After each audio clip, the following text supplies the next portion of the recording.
Alright guys, what we have here, it's a piece of plywood that I brought over from work, and what I did, I went ahead and got the harness attached to the piece of board using some zippy ties and some screws to hold it in place. First, let's begin with the part that sticks into the car coming in from the engine harness, and it's going to be these three connectors right here. This is our commonly known as the C207, and as you can see, it's the three power wires to feed power into the car, and then your yellow wire, and that's what triggers your starter solenoid to be able to fire up the car. And this is connector C207. Okay, then we have this little one right here, this little white one. This white one is a 10-pin connector. Let me see if I can get it in focus here. There it goes. It's a 10-pin connector. This is the C205. A lot of these wires in here run to your dashboard, the majority of them. So this stays intact. All these three connectors that I'm showing you here is what goes into the car, and you can pretty much leave them as they are.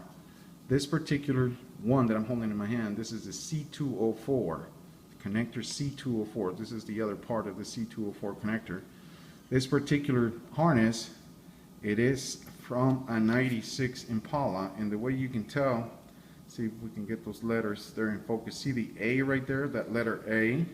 If you go to the letter A, to the second row, you're going to see a white wire right where it's, A2 will be. See the second wire, and on connector A, that tells you that this harness, it is in fact from a 1996 Chevy Impala SS, because that is a tag signal from the PCM into the car. And this bulkhead right here that we have, this is what is called the P100, and this is what bolts onto your firewall. And this is pretty much just the bulkhead connector that all the wires go through to the inside of the car. So this is what pretty much what unites the interior part of the harness, which is those three wires right there, those three connectors, and this is what becomes the engine harness part. Okay, so as you can see, we have it all bolted down. Let's see if we can go through this real quick and try to figure it out. Let's see if I can get this in focus a little bit. Okay, here you're going to see that I have bolted down right here. This is my power box. This is my power supply box. This has to stay. This would have to stay. There is some power wires that are going to get eliminated. Not all of them. We're still going to use a lot of them. A lot of the relays, like for cooling fans, okay, for our AC compressor, if you're keeping AC or not. So that has to stay. This other connector right here is what goes to our air dryer. This receives the signal from inside the control, the AC control, and if you have enough freon in the system, it creates a loop, and it sends a signal back into the PCM and everything to activate the AC compressor. This right here is the fuel pump override. Everybody knows what that is, so that stays in place. Okay, we move on right here. Okay, this connectors right here that I have, this are gonna stay. This right where I have in my hand right now, it's my antenna control, my pump for the power antenna, so that's gonna stay. This other one right here is the cooling fan control plug, so that one's gonna stay. If you're keeping the ABS, which I'm not in this case, a lot of the sensors, those connectors can go. For instance, this one, in my case, this is going to go because I'm not keeping my ABS system. So that's going to go. Okay, so down here we have this little one right here. It's a little yellow wire right here. This is what goes to our starter solenoid, and that's what's going to get our engine started or to start cranking. We have our engine temperature sensor. This goes directly to our gauge. Okay, so that is going to stay. We have a knock sensor right here on this side. This is going to go, And lastly, on this side, we have our crankshaft positioning sensor, which is also going to go. Back up here, okay, we have the passenger side of the intake manifold connectors. This one right here will be your opti connector. That can go. All this injectors, okay, we have number 8 right here, number 6, number 4, and number 2 should be here. You see that? That's number 2. All these injector connectors are going to go ahead and go. So we're going to go ahead and get them deleted out from this harness. This red one right here, it's our evaporating system solenoid plug. So that's going to go. Okay. Right here we have our TPS sensor connector. That's going to go. We have right here, this is for our IAC motor control plug, so that's going to go. This one is our IAT plug. That's going to go. We don't need that one anymore. Then we have our alternator plug. Okay, that is going to go, but we're going to keep the wires, even though the connector is gone. We do need these wires to feed signal inside the car to tell the instrument cluster that their new alternator is working properly. Okay, our AC compressor connector, that's going to go. And lastly, right here on this side, this is our connector for the high pressure switch on our AC system, and that is going to go as well. Okay, let's move this one out of the way. We'll talk about it later. This will be the driver's side portion of the harness right next to the intake. So we're gonna find all of our other side injectors, like number 7, number 5. Okay, this will be this connector right here. This is our EGR perch solenoid. That is gonna go. We don't need that one anymore. Okay, injector number 3, injector number 1. All those are gone. Okay, then we have on this side. Sorry if I'm moving a little too fast or out of focus. Trying to do this as best as I can.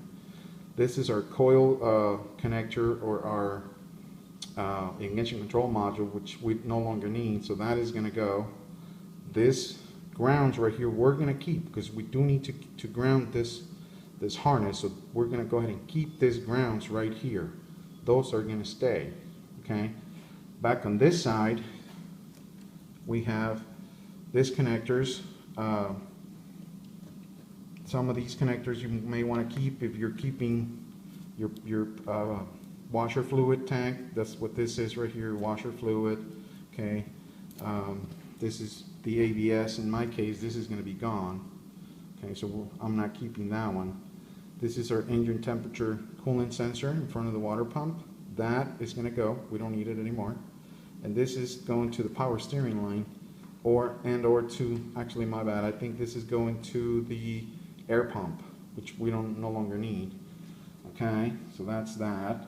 And down here we have our 4 connectors going to the PCM, which we no longer need, but we're going to leave them intact and try to pull the wires out of them, just in case you want to utilize any of the end connectors on these plugs.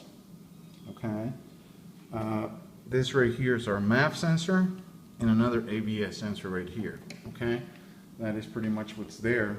If I must have could have made a mistake on this connector right here. I honestly don't remember where they go. Right here, but we'll go through that in a minute. Okay, we'll go ahead and follow the wiring. This right here is the harness that splits going to the transmission. You see how I have it right here? This is what goes to the transmission.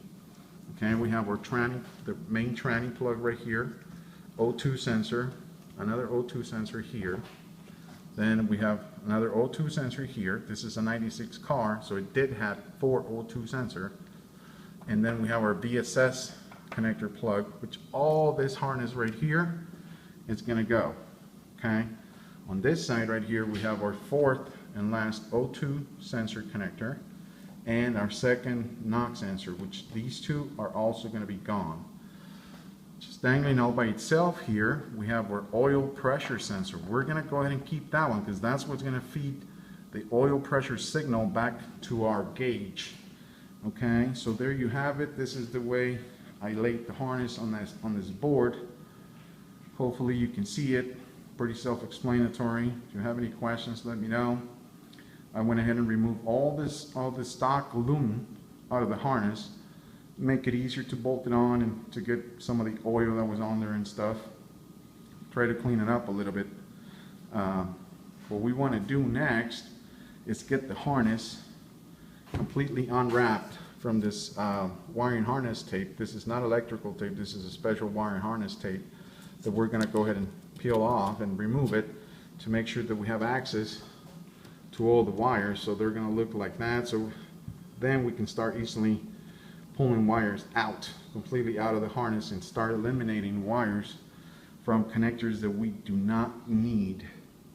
Okay, there's a list of wires that I created, okay, that I'm going to be sharing with you in a minute.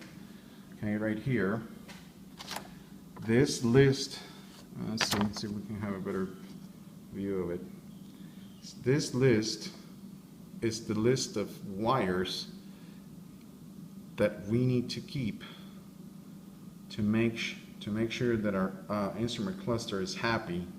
Okay, I'm going to be posting this list, okay, on the forum here, where I'm going to go ahead and digitalize this, create it on a JPEG or something, and post it and get it posted on the forum so everybody has access to it. Okay, so there you have it. This is video number 1, I believe, or number 2, I don't remember, of the engine harness in a beat body.